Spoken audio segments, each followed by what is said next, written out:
அஸ்ஸலாமு அலைக்கும் வரஹ்மத்துல்லாஹி வபரகாத்துஹு. அல்ஹம்துலில்லாஹி வஹ்தா வஸ்ஸலாத்து வஸ்ஸலாமு அலா மன் லா நபிய்ய பஅதஹு வபஅத். அன்பான இஸ்லாமிய சொந்தங்களே, உறவுகளே, அன்னை ஃபாத்திமா பெண்கள் அரபிக் கல்லூரி சார்பாக நடத்தப்படும் கற்போம் கற்றுக் கொடுப்போம் என்ற நிகழ்வின் வாயிலாய் மீண்டும் உங்கள் அனைவரையும் சந்திப்பதில் மகிழ்ச்சி அடைகிறோம். அல்ஹம்துலில்லாஹ். அன்பான உறவுகளே, நாம் அகீதா சம்பந்தமான பாடங்களில் ஷிர்க் சம்பந்தப்பட்ட பாடத்தை நாம் தொடர்ந்து பார்த்து வருகிறோம். அதில் பெரிய ஷிர்க் என்றால் என்ன, சின்ன ஷிர்க் என்றால் என்ன என்பதை நாம் பார்த்து, அதில் பெரிய ஷிர்க் சம்பந்தமாக வரக்கூடிய ஒரு சில விடயங்களை நாம் தொடர்ந்து பார்த்து வருகிறோம். அதில் முதலாவது நாம் அஷிர்க் ஃபில் குத்ரத் என்பதையும் அஷிர்க் ஃபில் இல்ம் என்பதையும் நாம் பார்த்திருந்தோம். அடுத்து மூன்றாவதாக அஷிர்க் ஃபில் ஸம்இ வல் பஸர், கேட்பதிலும் பார்ப்பதிலும் இணை வைப்பது. நபி அல்லது வலி போன்றோர் தூரமான இடங்களில் இருந்து கொண்டே நம் காரியங்களை பார்க்கிறார்கள், நம் பேச்சுகளை கேட்கிறார்கள் என்றெல்லாம் நம்புவது, இப்படிப்பட்ட வகை ஷிர்க்குகள் இதில் உள்ளடங்கும்.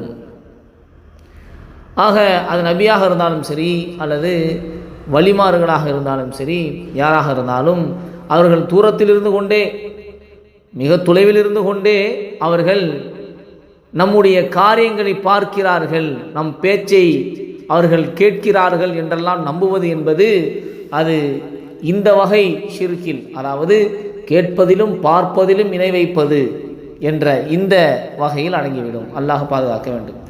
ஆக எவ்வளவு தூரத்தில் இருந்தாலும் உள்ளத்தில் நினைப்பதை அறியக்கூடியவன், நாம் என்ன நினைக்கப் போகிறோம் என்பதை அறியக்கூடியவன், எவ்வளவு மூலை முடுக்கில் எந்த நாடுகளில் எந்த தேசத்தில் இருந்தாலும் நாம் செய்யக்கூடியவற்றை பார்க்கக்கூடியவன், நாம் நினைப்பதை கேட்கக்கூடியவன், நாம் கேட்பதை அவன் தெள்ளத் தெளிவாக கேட்கக்கூடியவன், அது அல்லாஹ் மட்டும்தான். 1000 நபர்கள், கோடிக்கணக்கான நபர்கள் ஒரே நேரத்தில் தனித்தனியாக பிரார்த்தனையை அவர்கள் செய்தாலும் அவர்களுடைய ஒவ்வொருவருடைய பிரார்த்தனையையும் தனித்தனியாக எந்த தேசத்தில் எந்த பிரதேசத்தில் இருந்து கொண்டு எந்த மூலை முடுக்கில் இருந்து கொண்டு கேட்டாலும் அனைத்து பிரார்த்தனைகளையும் தெளிவாக கேட்கக்கூடிய பார்க்கக்கூடிய ஆற்றல் அல்லாஹுக்கு மட்டுமே இருக்கிறது. அது அவனுக்கு மட்டுமே உரித்தானது. இதை வேறு நபர்களுக்கு உரித்தானதாக நாம் ஆக்கிறோம் என்று சொன்னால் அது இந்த வகை ஷிர்கில் இணை வைப்பில் அது சேர்ந்துவிடும் என்பதை நாம் விளங்கிக் கொள்ள வேண்டும். அதே போன்று நான்காவதாக நாம் பார்க்க இருப்பது அஷிர்க் ஃபில் ஹுக்கும், அல்லாஹ்வின் கட்டளையில் இணை வைப்பது. அல்லாஹ்வை போல் சட்ட அதிகாரம் மற்றவர்களுக்கும் உண்டு என்று நம்புவது சட்ட அதிகாரத்தில் இணை வைப்பது ஆகும். உதாரணமாக, ஒரு குரு தன் சீடருக்கு கட்டளையிடுகிறார், ஒரு தொழுகை கலாவானாலும் பரவாயில்லை, அந்த நேரத்தில் இந்த திக்ர் செய்ய வேண்டும் என்பதாக இவ்வித கட்டளை இறை கட்டளையின் இணை வைக்கும் கட்டளையாகும். இது ஷிர்காகும். ஆக ஒரு தொழுகையுடைய நேரம் அல்லாஹ் நமக்கு கொடுத்திருக்கக்கூடியது. ஒரு நாளைக்கு 5 வேளை தொழுகை என்பது நாம் இஷ்டத்திற்கு தொழுக முடியாது. அதற்கான நேரம் குறிப்பிடப்பட்டிருக்கிறது. அந்த நேரத்தில் தான் அந்த தொழுகையை நாம் தொழுக வேண்டும். அந்த நேரத்தை நம்மால், அதாவது அசருடைய நேரத்தில் நான் நுகரை தொழுது கொண்டு நுகருடைய நேரத்தில் அசரை நான் தொழுது கொள்கிறேன் என்று என்னுடைய சௌரியத்துக்கு ஏற்ற மாதிரி தொழுகையை நாம் மாற்ற முடியாது.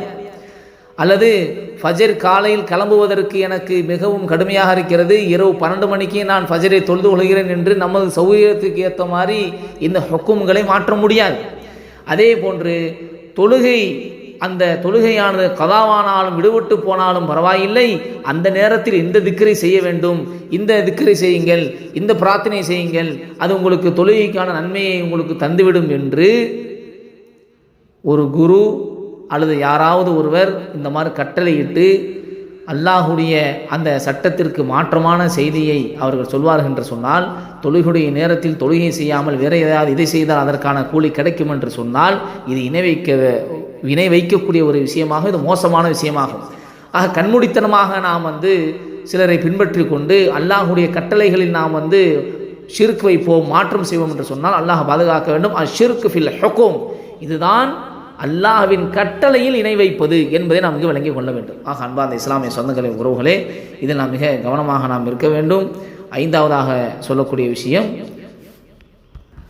அஷிர்க் ஃபில் இபாதா, வணக்கத்தில் அல்லாஹ்விற்கு இணை வைப்பது.